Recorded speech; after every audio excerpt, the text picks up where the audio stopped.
Hello everybody, welcome back to another video lesson for 6th grade history. Today's topic is going to be part 2 of 3 of our revolutionary events. So if you do not have the first part of your note sheet filled in completely, please pause this video, go back and watch the revolutionary events part 1 video, and get all that background information before you move on to today's topic. If you are ready to go though, today's topic is going to be only one event of the American Revolution, and it is one of the most important events that happen throughout the course of the war. It is the signing and creation of the Declaration of Independence. The date that you're going to need to know for this, guys, is July 4th, 1776, and you should absolutely know this date backwards and forwards. Guys, this is the 4th of July, all right? If you think, why do we celebrate the 4th of July? Well, here you go. Here's your information. Because the Declaration of Independence was signed on July 4th.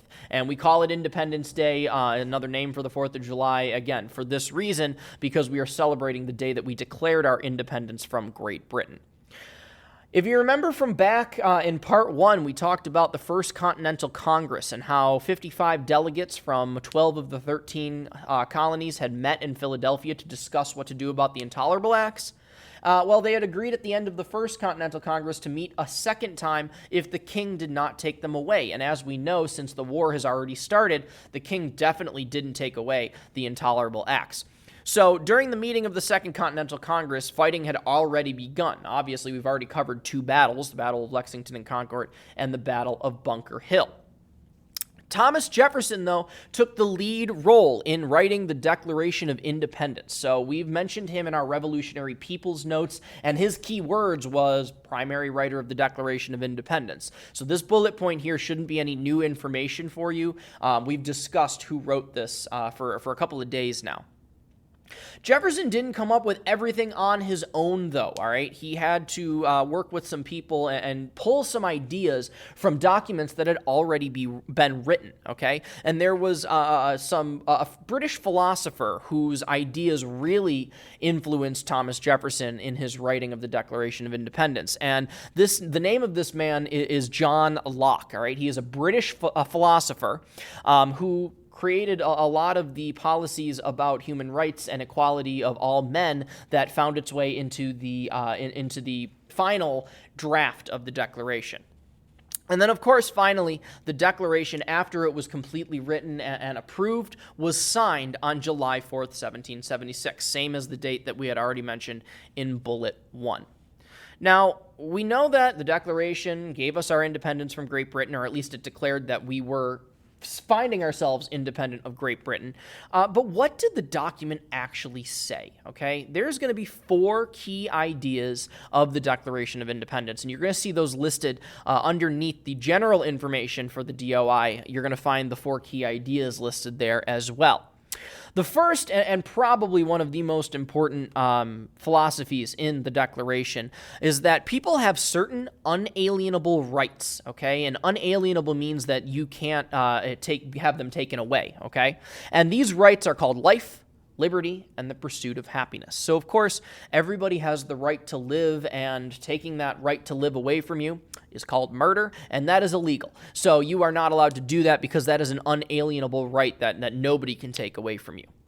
Liberty, of course, is talking about being free and having the freedom to choose what you would like to do, and that was an important basis for the United States because, of course, we have the King George III who is controlling what the colonists can and cannot do. So the representatives that met for the First and the Second Continental Congress wanted to make sure that citizens of the new United States would not have to worry about a government controlling their rights because it was something that that was unalienable, something that was not able to be taken away as their right to freedom. And then, of course, you have the right to pursuit of happiness, to be able to follow your dreams and do whatever makes you happy and to try to be successful in doing that. So that was the third unalienable right that was mentioned by Jefferson in the Declaration of Independence.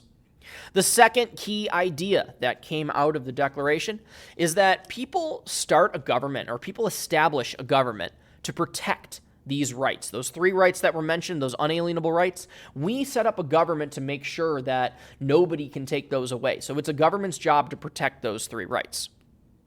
Key idea number 3 talks about where the government gets its power from. In a democracy, ladies and gentlemen, government derives or gets its power from the people.